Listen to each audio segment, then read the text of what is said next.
হেই welcome everyone. তো আজকে হলো 1 জুলাই। তো আজকের এয়ারড্রপ আপডেটগুলো। তো প্রথমে কথা বলবো কোর স্কাই। তো এটা একদম ফাইনালি রিভিল করে দিয়েছে যে কয় তারিখে তাদের টিজিটা হবে। প্রথমে তো জুন মাসের আমরা এক্সপেক্ট করছিলাম হবো, কিন্তু জুলাই মাসের 21 তারিখে এখানে একদম টিজি কনফার্ম হবে। কি জন্য তারা এখানে পোস্ট করে টুইটারে আপডেটটা দিয়ে দিছে। তো দেখা যায় এখানে এলিজিবল ক্রাইটেরিয়াটা কী আসে, কি জন্য এটাই সবচেয়ে মেন। এখন যে কয়েকটা এয়ারড্রপ ছিল ভাই, সবগুলোই তো অনেক পরিমাণ ইউজার আনএলিজিবল হয়েছে।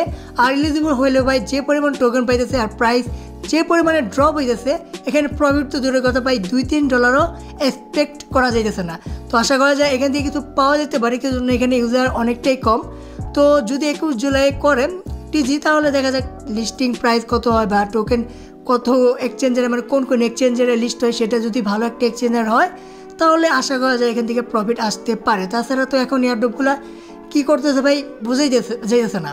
তো দেখা যাক তারপরে কি আপডেট দেয়, মানে সামনে কি এক্সচেঞ্জার বা অন্য কোনো কিছু আপডেট দিলে সেটা আমি জানাই দেবো। তো এরপর আপডেট হলো ইনফিনিটি ক্রাউন। তো ফাইনালি তাদের চেকারটা লাইভ হয়ে গেছে। আর আমি বুঝলাম না, মাত্র 2 সপ্তাহ মনে হয় নাই ভালোভাবে এই প্রজেক্টটা লিস্ট হয়েছিল, মানে লঞ্চ হয়েছিল। তার মধ্যে গেলাম ভালো ভালো এক্সচেঞ্জারের সাথে পার্টনারশিপ আর টোকেনও লিস্ট করে ফেলাইছে, যেটা খুবই অল্প পরিমাণে দিয়েছে, মানে 1% কমিউনিটিকে। এখন বর্তমানে পরে Season 2 Season 3 আসবে, সেখানে হয়তো ব্যাপারটা বাড়াবে। কিন্তু মেন বিষয় হলো এখানে ম্যাক্সিমাম ইউজারই আনএলিজিবল হয়েছে। মানে মাত্র মনে হয় তুমি ধরতে পারো 10,000-এর মতো ইউজার হয়তো এলিজিবল হয়েছে। আর তাছাড়া ম্যাক্সিমাম ইউজারই এখানে আনএলিজিবল হয়েছে। কী কারণে, ক্রাইটেরিয়া কী ছিল, মানে কী টাস্কগুলো করা লাগছিল, সেগুলো তারা রিভিল করে নেয়। শুধুমাত্র চেকার লাইভ করছে, চেকার যে দেখো ভাই তোমরা এলিজিবল হয়েছো কি হওয়া নাই। ম্যাক্সিমাম ইউজার এখানে আনএলিজিবল হয়েছে। তো কারণ ভাই কি, এয়ারড্রপ কেউ দিতেই যায় না এখন, শুধু কাজ করায় পাবলিকটা দিয়ে। তো দেখা যাক তারপরে কি করে এরা। যদি প্রজেক্টের প্রাইস ভালো থাকে তাহলে কাজ করবো, তাছাড়া এখানে আর কাজ করবো না Season 2 এর জন্য। তো এরপর আপডেট হলো সোগেন এআই। সোগেন এআই কয়েকদিন আগে বলছিল গেলাম এখানে স্ন্যাপশট নেবে, 5 দিন আগে বলছিল। আর ফাইনালি গেলাম আজকে স্ন্যাপশট নিয়ে ফেলাবো। এতক্ষণে মনে হয় ভাই নিয়ে ফেলাইছে, কি জন্য 7টার সময় টাইম আসছিল।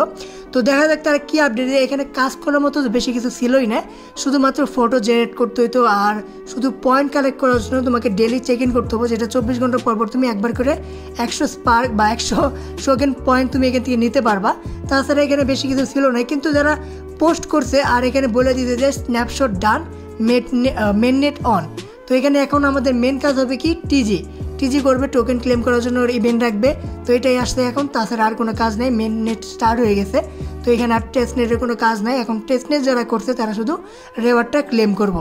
তো আশা করা যায় এখান থেকে কিছু একটা আসতে পারে, কিন্তু আবারও সেই একই কথা যে এলিজিবল হবো নাকি সেটাই মেন। তো দেখা যাক তারা কী করে পরে। যদি এলিজিবল হয় তাহলে তো ভালোই, আর যদি না হয় তাহলে তো এই কয়েকটা প্রজেক্ট যেরকম করতেছে এটা সেরকমই করবে, স্ক্যাম। তো এরপর আপডেট হলো, তো এটা গেলাম লাইভ হয়েছে টেস্টনেটটা কিছুদিন আগে। তো অবশ্যই এখানে জয়েন করবা, আমি ভিডিও আপলোড করে দিচ্ছি চ্যানেলে। তো আরও 2-3টা প্রজেক্ট লাইভ হয়েছে। এখানে আরেকটা আছে এখানে ইয়াপ। তো ইয়াপও গেলাম ভালো একটা প্রজেক্ট, এখানে চ্যাট করতে হয়, তারপর কিছু পয়েন্ট পাবে তুমি, সেটা ক্লেম করে রাখতে পারবা। তো এটাও একটা ভালো প্রজেক্ট। এখানে ফান্ডিং আছে, মানে স্পেক্টার গেম সেরকম ফান্ডিং আছে। তো অবশ্যই এই প্রজেক্টগুলো মিস করবো না। আরেকটা আছে এখানে মাওয়ারি। তো এটার মধ্যেও জয়েন করে রাখবে। এখানে বেশি কোনো কাজ নেই, 4টা টাস্ক, সেটা কমপ্লিট করলে তুমি এখানে আর কোনো পয়েন্ট পাবা না, 50টা পয়েন্ট পাবা, সেটা তোমাকে কালেক্ট করে রাখতে হবে। তো 3টা প্রজেক্টের ভিডিও চ্যানেলে আপলোড করা আছে, সেগুলো দেখে স্টেপ বাই স্টেপ বুঝে নিয়ে প্রজেক্টে জয়েন করে ফেলেও। তো আশা করি বুঝতে পারছি। দেখা হবে পরের ভিডিওতে, বাই।